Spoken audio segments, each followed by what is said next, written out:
Primero vamos a pasar unos pequeños anuncios antes de entrar a una charla muy cortita y darle el mayor tiempo posible al laburo en grupo para la corrección. Estábamos evaluando hace un ratito con los docentes y vamos a hacer una primera prueba, después le vamos a mandar bien las indicaciones cómo, para el miércoles, si no me equivoco, miércoles 25,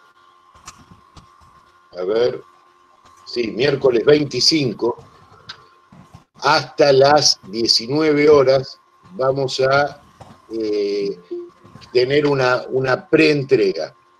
O sea, ¿qué es lo que vamos a hacer el miércoles 25, que estamos a prácticamente 2 semanas y media de la entrega final y antes del jury?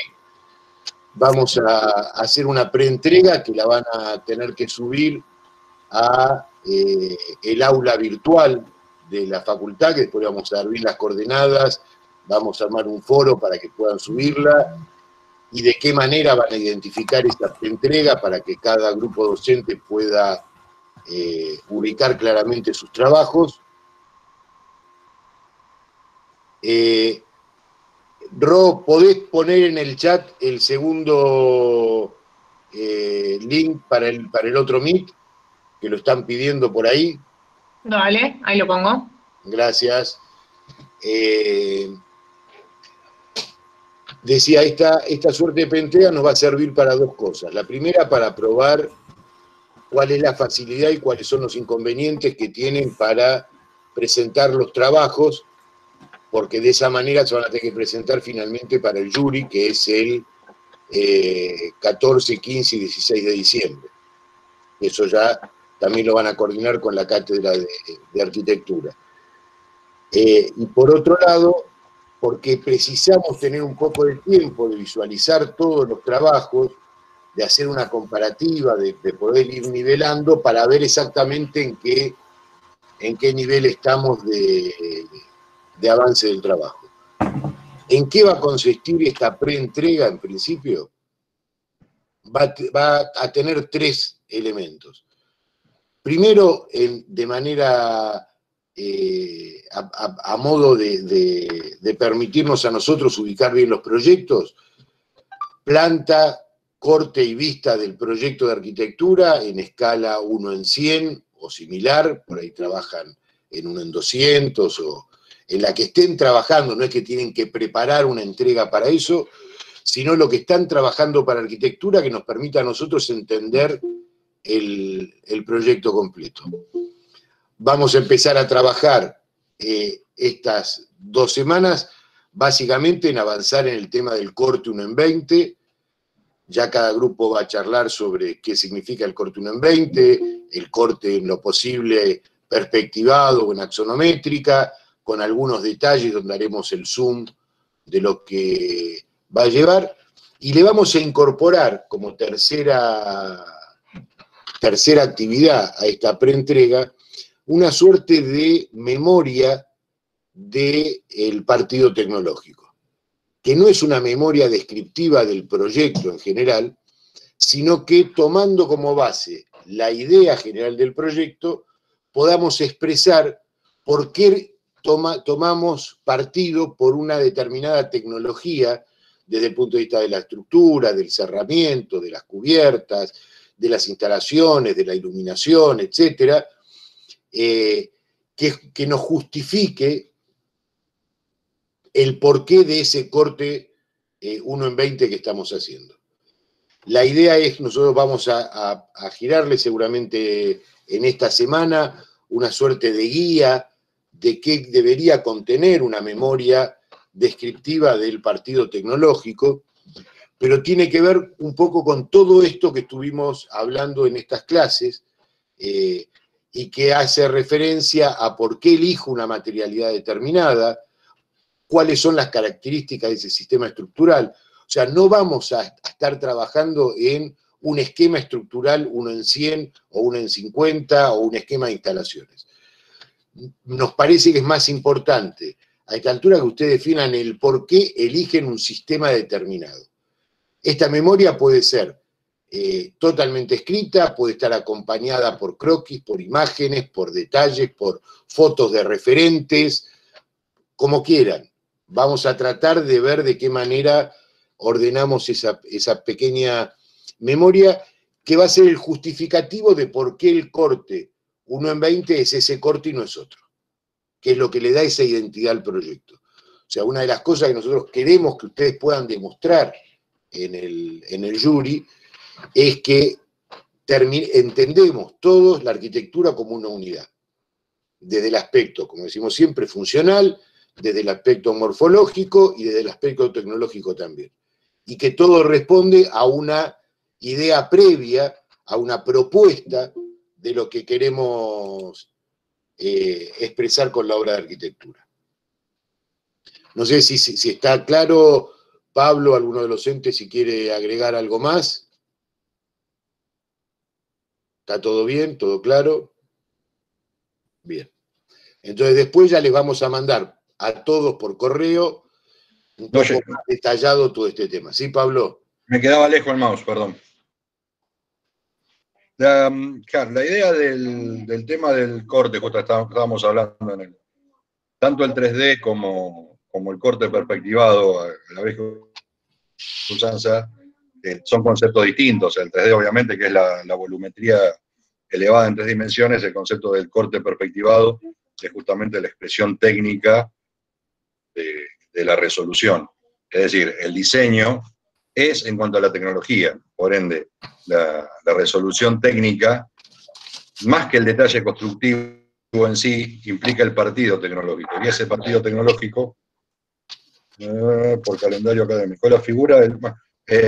1, 2 y 3 dicen que figura acá por calendario académico, o ese es el calendario anterior. No, hay un problema en la página de la facultad. En la página de la facultad no están actualizadas las fechas. El cronograma prepandemia. La que figuraba original era 1, 2 y 3 de diciembre. La Secretaría Académica y la dirección de la carrera corrió esa fecha, pero se ve que la pandemia no lo deja comunicar con los de sistemas que tendrían que cambiar la fecha en la página de la facultad. Pero es 14, 15 y 16 de diciembre. Claro, si no puedo ir a la facultad no puedo cambiar, ¿verdad? Bueno, ¿qué estaba? Entonces el tema que es el tema del corte perspectivado, el 3D, la resolución, en realidad lo que hace es mostrarnos a nosotros, a MP, mostrarnos el diseño tecnológico, ese diseño técnico que permite que la obra sea llevada a la realidad, más que llevada a la realidad, que sea lo que expresa el diseño. ¿Está bien? Y la memoria descriptiva, esa memoria tecnológica, la memoria del partido tecnológico, es análoga a la memoria descriptiva de diseño. No es solo, es cómo diseño mi partido arquitectónico y es cómo diseño mi partido tecnológico. ¿Está bien? Bien. Está claro. Igual lo que vamos a hacer, recién mientras vos hablabas, Pablo, me estaba fijando a ver si tenía acceso, porque Gastón me mandó el otro día, por suerte, gracias Gastón, un montón de archivos de entregas de años anteriores. Vamos a mandar por mail a todos algunos ejemplos de lo que nosotros buscamos, aspiramos llegar como corte integral, junto con la guía, por lo menos para que tengan una referencia. En general, en las clases presenciales lo que hacemos muchas veces es que hacemos una exposición de entregas de años anteriores para que puedan tener idea de la dimensión. Como eso no lo vamos a poder hacer, vamos a armar un archivito y se lo vamos a girar para que tengan puntos de referencia, que es inclusive para que vean cuál es la distinta expresión que puede tener un corte tradicional, un corte perspectivado o un corte axonométrico, que son 3 maneras distintas, o un corte explotado, y que puedan ver distintas formas de expresar el corte constructivo, el corte que define el partido tecnológico, y que después ustedes definan cuál es el que expresa mejor su propio proyecto. Y de esa manera lo puedan estar trabajando. Así que eso, en todo caso, yo me encargo en la semana de armar un archivito y compartirlo por mail con todos los grupos. Hoy, la verdad que la idea de hacer una charla muy cortita, nosotros queremos cumplir con lo que nos habíamos prefijado en el cronograma de charlas, y en este caso vamos a hablar un poco sobre el tema de, y lo digo entre comillas, el tema de la arquitectura sustentable o de la sustentabilidad en la arquitectura. Y lo pongo medio entre comillas porque me parece que el tema es un tema muy profundo, es un tema que generaría un gran debate, que seguramente después de esta charla cortita, de un power cortito que vamos a compartir, tengamos por ahí la posibilidad de debatirlo un cachitito, pero nosotros somos de la concepción que el tema de la sustentabilidad en la arquitectura tiene más que ver con un uso racional de las herramientas que tenemos para generar la arquitectura que el invento extraño de querer extrapolar altas posiciones tecnológicas para encontrar un beneficio cuando el beneficio lo tenemos o lo deberíamos tener con las herramientas cotidianas. Así que si les parece, comparto directamente el Power, lo vamos viendo.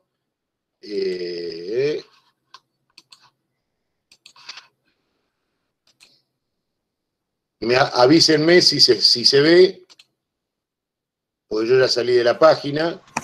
Sí, claro, se ve, sí. ¿Se ve bien? Sí. Bueno, entonces decíamos, vamos a charlar un segundito sobre esto de la arquitectura sustentable, la eficiencia energética en la arquitectura, que se habla mucho y que nosotros, como planteamos siempre, así como lo planteamos con los diseños de los detalles, decimos que todo tiene que ver con una base conceptual muy fuerte, más allá de la resolución tecnológica que le encontremos. Pero básicamente precisamos tener algunas ideas. Si ustedes pensaron en algún momento que en la charla que estaba programada de arquitectura sustentable íbamos a hablar de cosas como esta, no vamos a hablar de cosas como esta. Vamos a hablar de cosas más sencillas, de cosas como esta. Decíamos que para nosotros la arquitectura sustentable tiene que ver con esta necesidad de tomar conciencia de las herramientas y los elementos que tenemos para hacer proyectos con criterios ecológicos, que también sean económicos y que tengan que ver con un dominio social, con una cultura social ya preestablecida. Somos nosotros los arquitectos los que tenemos la obligación de enfrentar este problema de la falta de energía o del consumo, del mal consumo de la energía y de la contaminación ambiental en la puesta en valor de algunos sistemas que los conocemos y que los tenemos que poner en práctica en los proyectos. Básicamente, todos sabemos que la sociedad en su conjunto, el mundo en su conjunto, está pasando por un problema energético serio. En este gráfico vemos cómo dos de los elementos de energía, que es el gas natural y el petróleo, que son aquellas energías justamente no renovables, porque tanto la hidráulica, la nuclear, hasta el carbón mineral y la leña son factibles de reproducir, en cambio el gas natural y el petróleo no. Y fíjense en esta torta cuál es el consumo general que existe en el mundo respecto de los elementos que uno utiliza para generar energía. Entonces el objetivo nuestro va a ser bajar lo más posible la necesidad de utilizar este tipo de energías o energías artificiales, y las normas internacionales lo que nos van a plantear es que lo primero que tenemos que analizar es cuál es el sitio donde vamos a estar trabajando, cuál es el emplazamiento en particular del objeto obra, la accesibilidad que va a tener a distintos servicios para mejorar también y tener en cuenta la calidad ambiental del proyecto. Esto es lo que nos va a permitir empezar a configurar o a prefigurar un proyecto que desarrolle el concepto de la sustentabilidad, del cuidado del uso de la energía. La energía que centralmente vamos a tratar de aprovechar al máximo aquellas energías renovables, sin duda la que mejor y más podemos utilizar, sobre todo en el área de influencia nuestra, el área metropolitana, es la captación solar y usar las ventajas que nos da el sol permanentemente. En otros lugares se podrá usar la energía eólica o la energía hidráulica de distintas maneras, no es el caso en particular del área metropolitana, aunque los tengo que tener en cuenta. Tratar de reducir las pérdidas de energía, sobre todo en invierno, aunque también podríamos decir que en verano, por el tema de la refrigeración.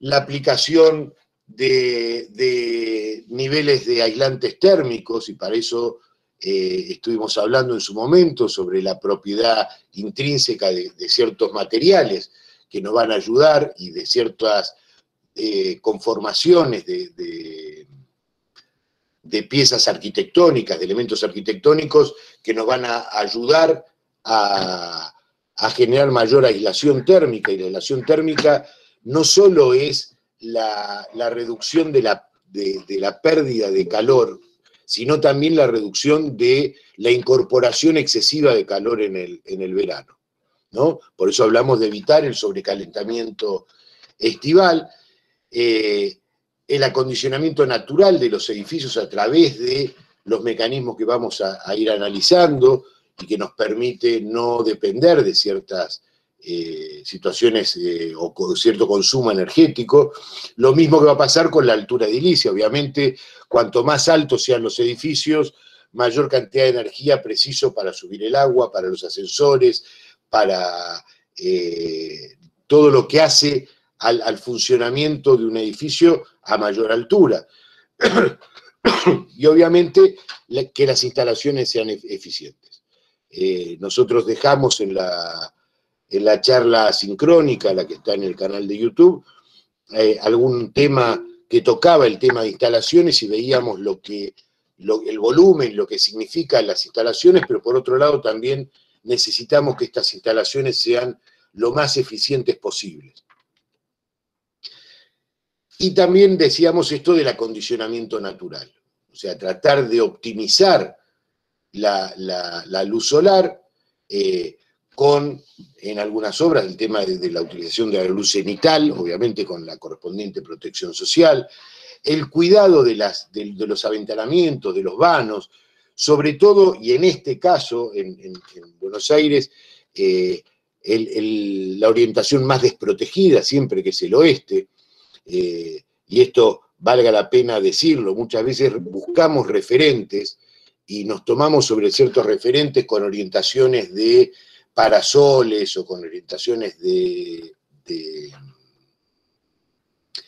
aperturas más abiertas o más cerradas, sin darnos cuenta que estamos trabajando en otro hemisferio. O sea, justamente la mejor orientación para nosotros es la peor orientación para el hemisferio norte. Entonces, a veces cuando usamos algún referente, tengamos en cuenta este cambio de hemisferio.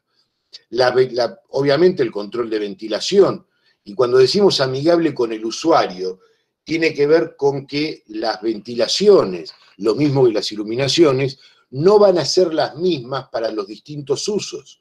Y va a tener que ver con qué tipo de usuario, si es permanente, si es transitorio, si son espacios más grandes o más cerrados, qué tipo de uso le voy a dar para encontrar la ventilación más amigable. Y obviamente volvemos a la construcción con una adecuada capacidad térmica, que nos permita mantener y acondicionar el lugar de manera natural y sin necesidad de reforzarlo con equipos mecánicos que consumen una cantidad de energía. ¿Qué es lo que tenemos que tener en cuenta en general? Entonces, para este máximo aprovechamiento de las posibilidades que nos da la arquitectura. Desde el punto de vista urbano, la trama urbana, sin duda las orientaciones, estos que hablábamos recién, de cuáles son las más favorables y las más desfavorables, Digo, ustedes saben que si, por ejemplo, armo un edificio en altura, un edificio de oficinas, por ejemplo, voy a tratar de poner en la cara más castigada, más solicitada por la orientación que es el oeste, pondré por ahí el núcleo de circulación, los núcleos sanitarios, aquellas cosas que no solo no requieren de una adecuación muy fuerte, sino que al mismo tiempo me sirven de pulmón, me frenan la posibilidad de pérdida energética o de pérdida de condición ambiental que tengo en los interiores. La distancia entre los edificios, el tema de las proyecciones de sombra y la densidad urbana y sin duda el trabajo del nivel cero. Desde el punto de vista del elemento, del objeto de arquitectura, del diseño de edilicio, volvemos con el tema de la orientación, entonces nos vamos a dar cuenta que un buen aprovechamiento de los recursos naturales nos va a llevar a que difícilmente tengamos las cuatro caras, pueden ser más o menos, depende de la morfología del objeto obra, digo, pero las cuatro orientaciones no van a tener la misma respuesta, van a requerir respuestas distintas, lo mismo va a pasar con los vanos, las aperturas, y también el tema del diseño de los espacios exteriores. Los patios, las ventilaciones, los accesos y los retiros empiezan a ayudarme en la posibilidad de hacer más eficiente desde el punto de vista energético la ambientación de un objeto obra. Desde el punto de vista de los elementos, obviamente lo de protección social para un mejor aprovechamiento en el invierno y el diseño de elementos que me permitan aprovechar al máximo las condiciones naturales que tengo para acondicionar un lugar. Y después tenemos todo lo que es el juego de los sistemas solares en general, por eso digo los sistemas solares que son los que más vamos a utilizar en el área metropolitana. Básicamente esto que hablamos de sistemas activos y pasivos respecto de la utilización del sol como elemento que produce energía de manera natural, ¿no? Acá tenemos algunos ejemplos de lo que son los sistemas activos, como puede ser los paneles que nos permiten trabajar con agua caliente a través de paneles solares, que van a requerir, como figura ahí en el esquema, distintas inclinaciones en función de la época del año. En algunos casos, la posibilidad de generar energía de baja tensión a través de generadores eólicos, que por ahí nos permiten el uso de ciertos artefactos, como pueden ser algunas iluminaciones en particular, pero básicamente todo lo que es el sistema de data y de transmisión en general, y algunos sistemas que son pasivos, como el caso del muro trombe o trombe Miche, como se lo conoce también, que tienen que ver con el mejor aprovechamiento a través de ciertos componentes, como es la piel de vidrio, el paño ciego y los elementos de circulación, en invierno o en verano, de manera tal que en algunos casos actúa como en el verano, como una fachada ventilada, y en el invierno actúa como un pequeño acumulador que no solo ahorra la pérdida de energía calórica del interior al exterior, sino que hace como un pulmoncito que permite que la luz solar genere esa energía calórica que queda atrapada y que se va a transmitir hacia el interior y va a ayudar en el acondicionamiento. Vale la pena decirlo. La verdad que usar muro trombe o trombe Miche en la ciudad de Buenos Aires no tendría demasiado sentido, no es lo más eficiente en relación costo-beneficio, lo mismo que puede pasar con la energía eólica en una ciudad que tiene poco viento, ¿no? Pero decimos, en general, lo que vamos a tratar de utilizar es en una estructura urbana aquellos elementos que tienen que ver, y esto decíamos, la separación de los edificios, la vegetación, la proyección de las sombras, el estudio de todos estos temas que nos va a permitir desarrollar un objeto obra de arquitectura con mayor eficiencia desde el punto de vista energético. Sin duda es, y volvemos a repetirlo, el sol el factor natural que más vamos a utilizar en este momento. Por lo menos en esta zona, en la ciudad de Buenos Aires, digo, donde tenemos un clima medianamente templado, con poca cantidad de vientos, con un régimen de lluvia moderado, que no tiene problemas de nevadas, que no tiene problemas de grandes tormentas, y donde el sol, tanto en invierno como en verano, tiene una llegada determinada. Obviamente, volvemos a lo que decimos siempre, la orientación es fundamental, también es la diferencia de inclinación del sol en el invierno y en el verano, entonces lo que a veces me permite protegerme del sol en verano, por ejemplo, para que no incorpore gran cantidad de calor, como los aleros, depende de su longitud. En el invierno, que el sol desarrolla una curva más baja, va a permitir igual la entrada y utilizar el efecto invernadero para calentarme sin necesidad de que ese alero me proyecte sombra, porque el sol tiene una inclinación distinta. Vamos a trabajar con el sol en el tema del calentamiento, obviamente, pero también la posibilidad de la iluminación natural, que eso también es un ahorro energético importante. En algunos casos se podrá usar, como veíamos, la energía eléctrica por conversión fotovoltaica, la energía solar, y que en muchos casos se utiliza, como se está utilizando en muchas ciudades, lo habrán visto en las rutas acá en la Argentina o en algunos estacionamientos o las famosas bicisendas en la ciudad, cómo la energía solar alimenta el sistema propio de esos elementos, ¿no? Uno ve los puestos de SOS en las rutas que están alimentados con energía solar. Entonces, un buen estudio y un buen análisis del asoleamiento, esto, no sé si lo recuerdan, digo, los que vieron la teórica sincrónica lo van a ubicar, que es el edificio de Microsoft en Chile, es un ejemplo de cómo el estudio del asoleamiento le va a permitir al proyectista determinar frentes más abiertos, frentes más cerrados, distintos controles solares que van a permitir acondicionar de mejor manera y con mayor aprovechamiento no solo la energía que utilizo para climatizar un ambiente, sino también la posibilidad de utilizar la luz natural en la mayor cantidad del tiempo posible. Un pequeño decálogo que aclaro está robado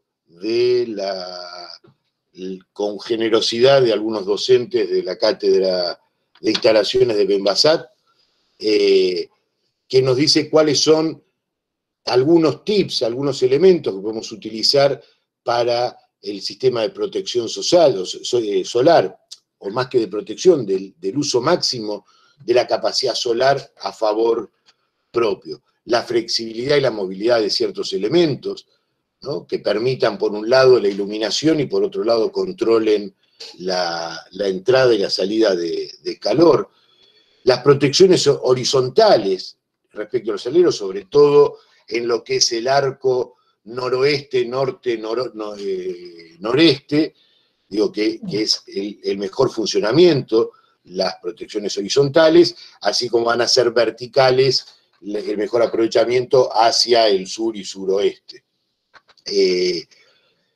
Tratar de diseñar elementos que no tengan obstrucciones, digamos, que estos elementos no generen obstrucciones, ni en las visuales, ni en las ventilaciones, ni en la entrada de luz en algunos casos.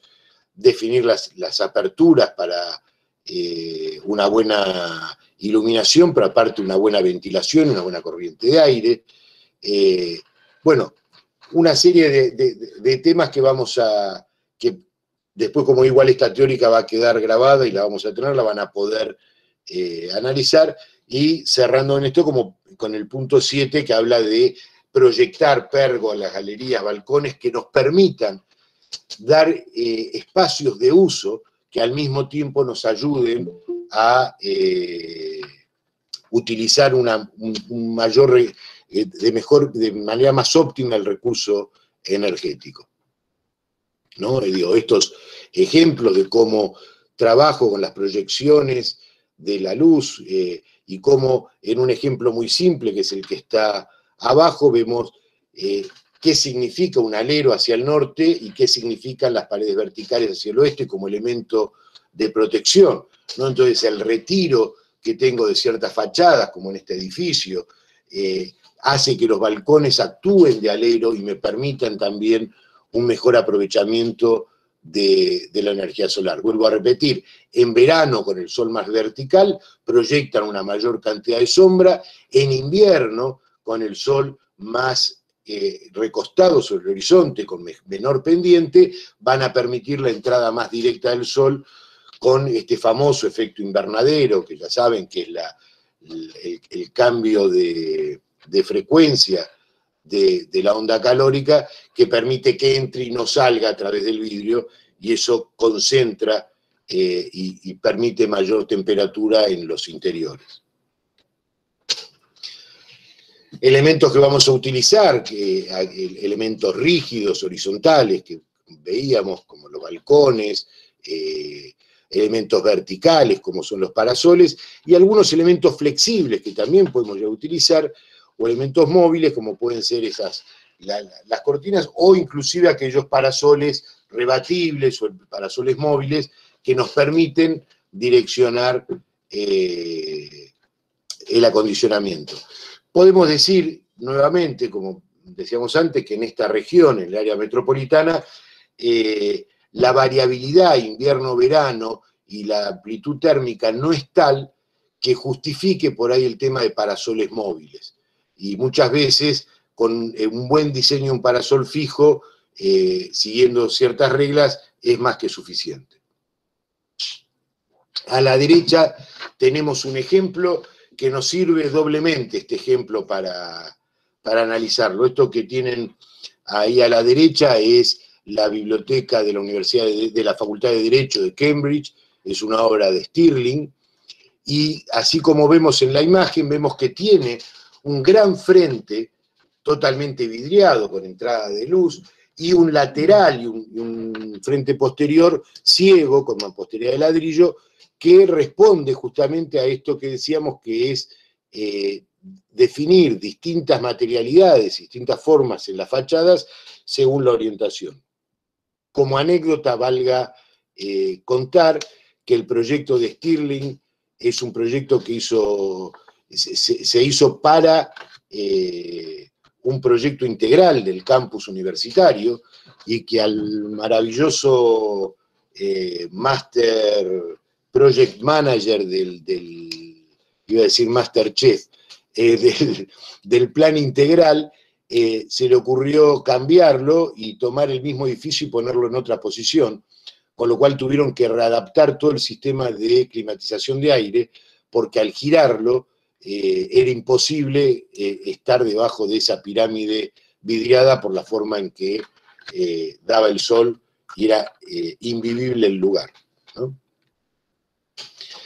Otro de los elementos que hablábamos que definen el tema del ahorro energético, del uso racional de la energía, tiene que ver con cómo utilizamos el viento. Y el viento que lo utilizamos, no solo, y más en el área metropolitana, donde en realidad no tenemos vientos de grandes velocidades, sino más bien vientos moderados, lo que tenemos que tener en cuenta es que el diseño del conjunto no genere situaciones que desfavorezcan el tema de el acondicionamiento ambiental del lugar. Acá hay una serie de esquemas, que después lo vamos a compartir también, donde vemos que según la disposición que tengan ciertos edificios, los vientos, que pueden no ser muy fuertes, generan situaciones que pueden no ser las deseadas en algún elemento, ¿no? O sea, cuando se produce esto que aparece como el efecto Venturi tema que es muy recurrente en las charlas de Pablo Testardini, ¿no? Esto de elementos que generan mayor velocidad y mayor presión del viento. Entonces, cuando yo dispongo la ubicación de ciertos edificios, armando una pantalla, generando una galería, generando este efecto que se da de presión del viento y de succión por el otro lado, empiezo a generar situaciones que no son las más favorables para el aprovechamiento real del elemento de ventilación que es el viento. Elemento de ventilación que obviamente, por el contrario, tengo que tratar de usarlo a mi favor, y para eso voy a tomar ciertas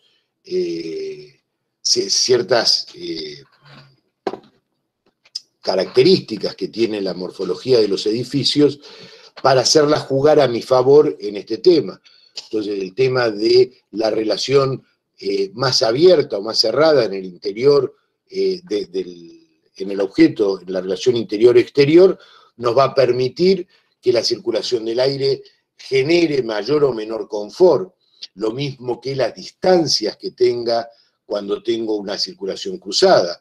O sea, no basta con tener una circulación cruzada, sino que esta circulación tiene que referir una proporción que permita que el aire circule y no genere un efecto contrario, que es la pérdida del aire en el interior del edificio. Y también voy a tomar en cuenta que en función de la actividad que desarrollo en el interior, la forma de perforar la caja edilicia y que esto genere una circulación de aire, va a tener que ver con la actividad interior que desarrolle. Entonces, en función de cómo ubique los vanos de ventilación centrados y lineales en la parte superior, en la parte inferior, cruzados, voy a empezar a generar distintas formas de circulación del aire que va a tener que ver mucho con el tipo de actividad que voy a desarrollar. Obviamente no voy a desarrollar la misma actividad en un sector de oficinas, o no voy a requerir del mismo tipo de ventilación en un sector de oficinas que en una sala de exposiciones. Ni va a ser lo mismo en un edificio que es todo en planta baja que en un edificio en altura. Y por último, o casi por último, para ver estas cuestiones que decíamos que tiene más que ver con conceptos que con recetas, y esto es para que ustedes puedan ir analizando desde la conformación de sus proyectos, que es lo mejor. Tenemos un ahorro energético que cada vez se utiliza con más frecuencia como recurso, que tiene que ver con el aprovechamiento también del agua, y entendiendo también que el agua es un recurso no renovable y que tenemos que tener mucho cuidado en nuestras obras respecto de este fluido que es tan esencial para la vida. Tanto como se ve acá en la imagen, lo que puede ser el reciclado en una vivienda individual o en una pequeña unidad a través de un tanque cisterna con una bomba de recirculación, una bomba presurizadora que permite reutilizar ese agua de lluvia que por ahí no es potable, pero que sí sirve para limpieza para arrastre de desagües, para lavado de cocina, para riego, ¿no? O situaciones de mayor envergadura, como es este shopping de Santa Fe que vemos en la imagen de abajo de la derecha. Hay lugares como en México donde ya se está imponiendo hace unos años el tema de las facilidades desde el punto de vista impositivo a cambio de la utilización del reciclado de agua. Los edificios más importantes actualmente en la Ciudad de México, como vemos acá, el edificio Reforma o el Torre Mayor, utilizan la recolección de agua de lluvia y el reciclado para justamente el tema de limpieza y mantenimiento del edificio en términos generales. Obviamente no para el consumo personal, pero sí para ahorrar el consumo de agua a través del reciclado del agua de lluvia.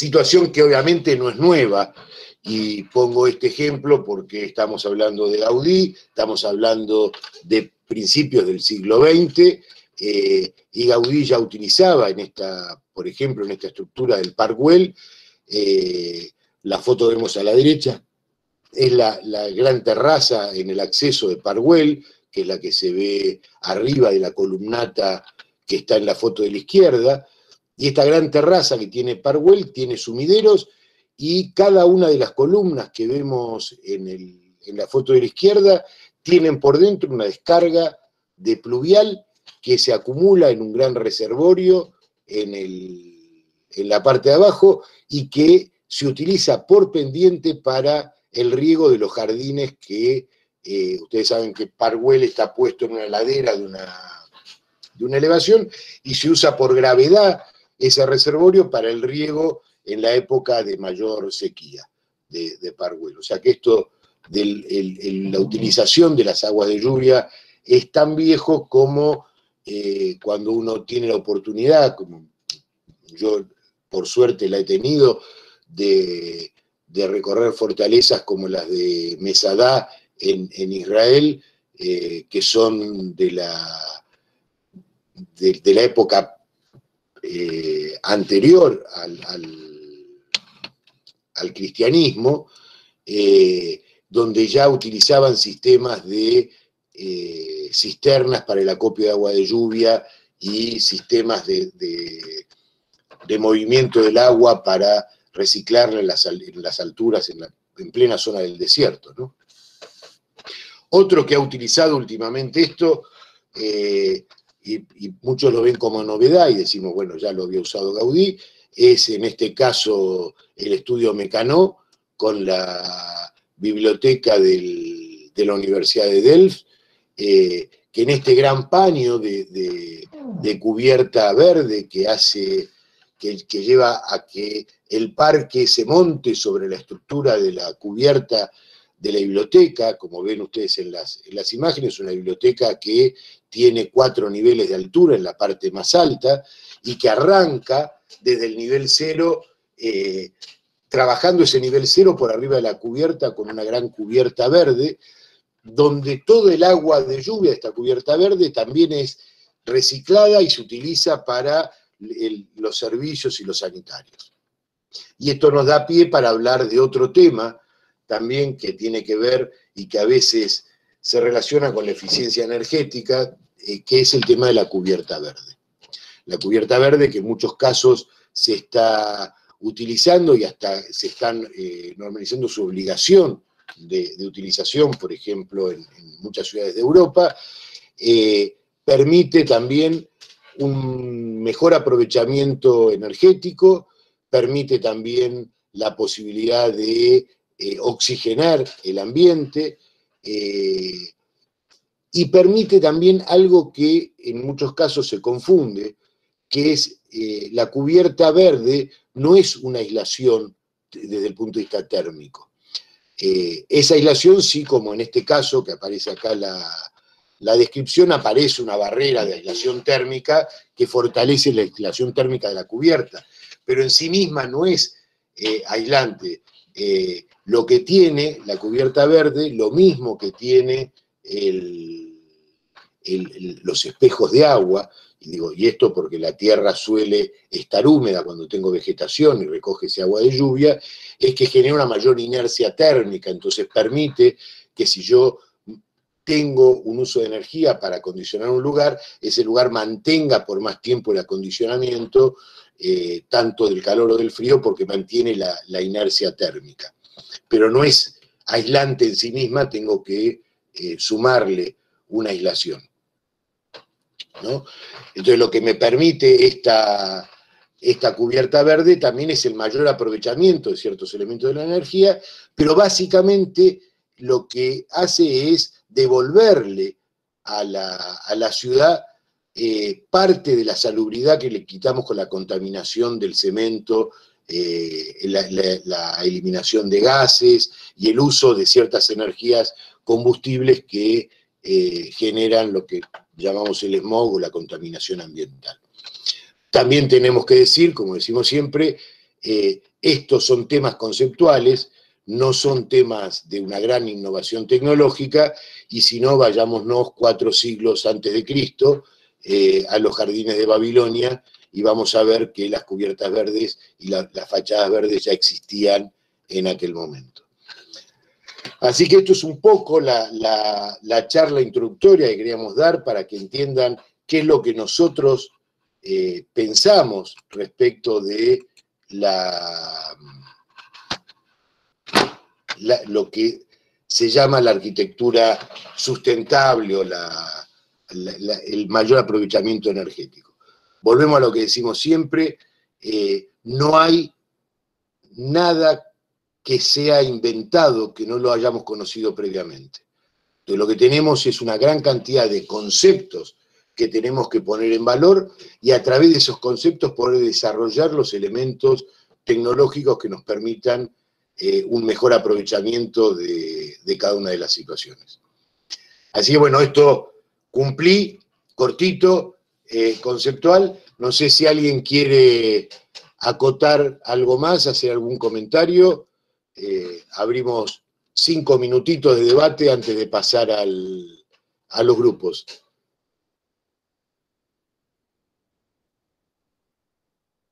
¿Nada? Con respecto acá, hola. Con respecto a la arquitectura sustentable, supuestamente sería más fiable a lo que vendría a ser este tipo de arquitectura para lo que es la parte residencial, más que nada que para lo que es parte ciudad, ¿no? Dependiendo de lo que es el desarrollo urbanístico. Yo diría que es parte y parte. A medida que tengamos mayor conciencia como proyectistas en cuanto al uso de elementos que racionalicen el uso de la energía, vamos a tener ciudades que sean más sustentables. Desde el punto de vista urbano también hay ciertos elementos de sustentabilidad. Digo, hoy estamos con una discusión muy grande, por ejemplo, con las torres sobre Costa Salguero. No estamos hablando únicamente de la posibilidad.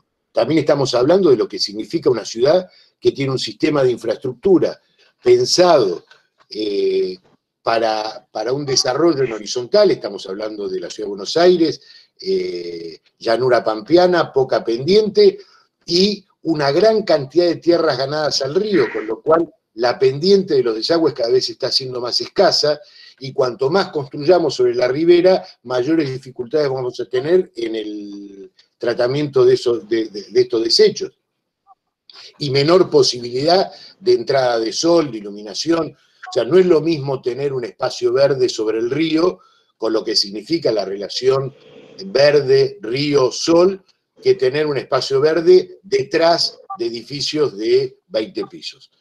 Entonces, si bien lo que vos decís es cierto, esto es más aplicable a la arquitectura de pequeña escala, no solo la residencial, la de obras individuales, confluye, si uno la toma en conjunto y todos tomamos conciencia del tema, en la posibilidad de generar un urbanismo distinto. Pablito quería decir algo.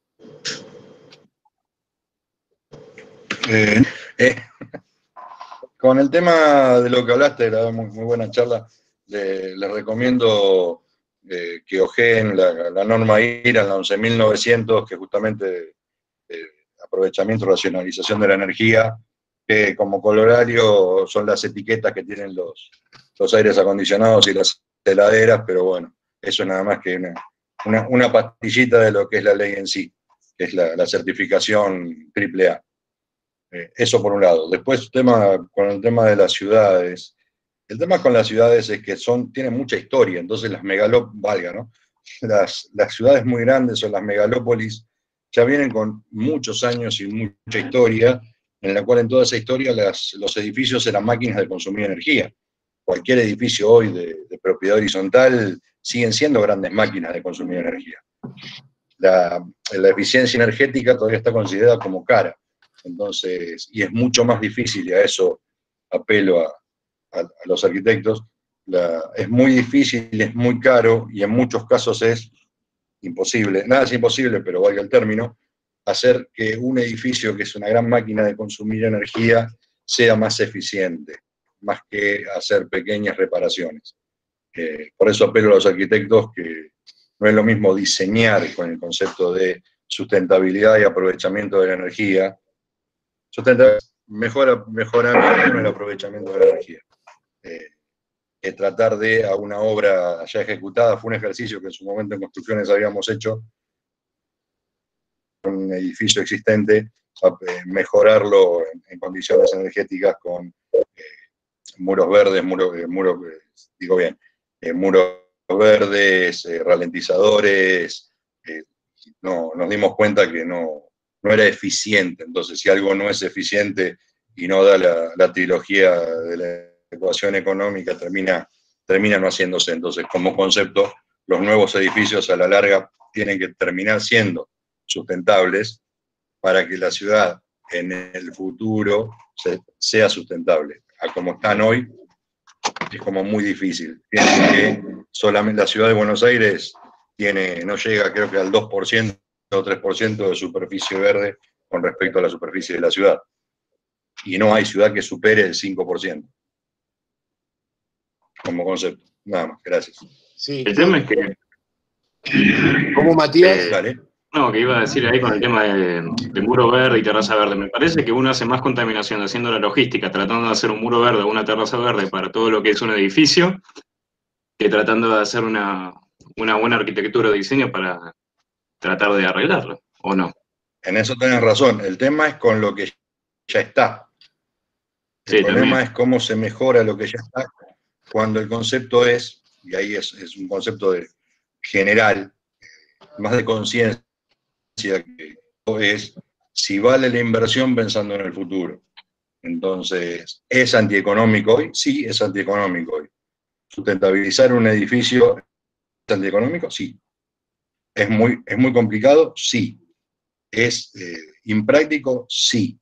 ¿Es mejor a futuro? Sí. Entonces, hay que ver cuáles son las opciones las más viables. ¿Se entiende? No había, piensen en sus padres, en sus abuelos, si estaba este concepto de sustentabilidad, desde tirar un papel en el piso, que hoy ustedes han cambiado, desde recuperar envases PET o tirar un frasco de insecticida. Cambió eso, hemos cambiado todos. Entonces, sustentabilizar un edificio hoy sigue siendo muy complicado. ¿Quién se banca a vivir sin aire acondicionado? Para empezar. Sí, yo en esto que decís, Pablo, yo acuerdo con que primero hay que evaluar el tema costo-beneficio a corto, mediano y largo plazo. Ese sería uno de los temas. Pero también hay un tema que vos decías, Pablo, que es importante empezar a tomar cierto nivel de conciencia en algunos temas.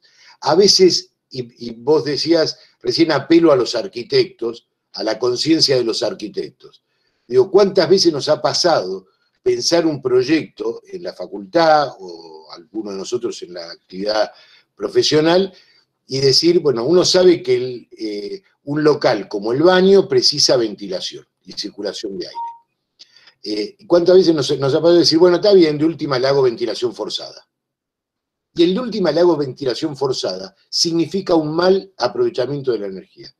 Y quizás trabajar un poco más en el tema del proyecto nos permite dar una ventilación natural a esos locales, nos permite trabajar mejor una fachada si estudiamos el asoleamiento, nos permite que ciertos elementos, trabajar con un muro doble y una cámara de aire nos permite muchas veces bajar la incidencia del uso de los split frío-calor que circulan por todos lados y que evidentemente consumen energía. Y fíjense lo que nos está pasando en este momento. En pleno momento de mayor utilización de este tipo de acondicionamientos de aire, aparece esta cuestión de pandemia y vienen los médicos a decirnos no es aconsejable usar el aire acondicionado en lugares cerrados. Entonces lo que no pasó, lo que no hicimos en su momento fue pensar cómo debería ser una ventilación eficiente de un edificio, en vez de reemplazarlo por los aire acondicionados. Entonces, esto que decía Pablo, y con lo que empezamos la charla, que es que todo esto no es otra cosa que utilizar conceptos básicos que venimos viendo en la facultad y que a veces los dejamos de lado cuando entramos en la situación de iniciar un proyecto, es la toma de conciencia que debemos tener como profesionales, porque en esto sí nos va la calidad ambiental de los próximos 50, 60, 100 años. Que algunos de nosotros, por lo menos yo, seguramente no voy a llegar a verlo, pero que seguramente mis hijos o mis nietos lo van a tener que sufrir, y no quiero ser el culpable de que mis hijos y mis nietos sufran eso. Bueno, ¿algún otro comentario? Sí. ¿Está todo bien? Entonces, si les parece, todos los grupos... Claudio. Sí, Laura. Perdón, sorry. Hola, buenas a todos. Si a alguno le interesa o les tengo para compartirles en el Drive, me hablan al mail de todos los grupos que les interese, una evaluación de impacto ambiental, o mejor dicho, el instructivo de cómo se lleva a cabo, para que puedan hacerse esas preguntas, al que le interese, por supuesto, en cuanto al predio donde están implantando y más o menos qué tipo de operaciones piensan hacer y los procesos constructivos y los obradores, bueno, un poco de proceso de obra y más o menos para que se den una idea y puedan tener en cuenta qué es lo que se toma en cuenta cuando se evalúa el impacto ambiental de un edificio. Perfecto, fantástico, Laura. Sí, Santi. Nada, bueno, un poco de la mano de lo que dice Lau, cuando uno quiere aplicar un edificio y las normas LEED, que también está de la mano con eso, hay niveles de cómo aplicar esas normas, y algunos te obligan hasta limpiar los camiones cuando salen de los predios para que eso no genere residuos en la ciudad y demás, ¿no? O sea, hasta ese nivel se llega con la normativa. Después, quiénes lo cumplimos y quiénes no lo cumplimos, bueno, ya es otro cantar, pero ahí hay mucha normativa. La cuestión es si la aplicamos, y si la aplicamos bien o mal. Es otro cantar. Totalmente, las normativas LEED también, y así como las categorías de los edificios, y más o menos, bueno, alguno debe saber bastante más, ¿no? Pero al menos el punteo de qué es lo que debe tener o no, supuestamente, según las normativas, un edificio para calificar según las categorías. Bueno, ahí dejé el mail, el que quiera me escribe y les mando todo. Fantástico. Lamentablemente, como decimos siempre, ¿no? Se abren tantos temas cuando uno analiza la materialización de un proyecto que dan para debatir, para discutir, y sería fantástico si pudiésemos, por ahí en vez de tener un cuatrimestre, acompañarlos durante mucho más tiempo y hacer un ejercicio de aprovechamiento energético y empezar a cargarle todo esto a los proyectos. La idea nuestra, y esto lo saben y lo hemos dicho siempre, es tirar las inquietudes. La manera de generar los conocimientos tiene que ver con este espíritu de investigación, de crítica y de análisis que hagamos de la arquitectura. Y lo que nosotros queremos es darle básicamente algunas herramientas muy sencillas, muy conceptuales, que les permitan a ustedes poder desarrollarlo, y confiamos en que todos ustedes serán excelentes arquitectos, excelentes responsables del futuro de las ciudades. Así que es un camino de ida, dice Rocío. Así que bueno, todos tienen ya su forma de linkearse en los grupos. Está todo bien. Bueno, pasamos a los grupos. Si quieren, nos tomamos 10 minutitos para ir instalándonos en los grupos. Son 8:10, 8:20 nos vamos conectando. Me sumo con vos, Juan, en principio, en el grupo. Dale, buenísimo. Me mandaste el Está en el WhatsApp. Listo. Sí. Ahora voy para allá, entonces. Dale. Bueno, muchas gracias a todos. Corto ahora la grabación y después la subimos al canal de YouTube para que todos la tengan.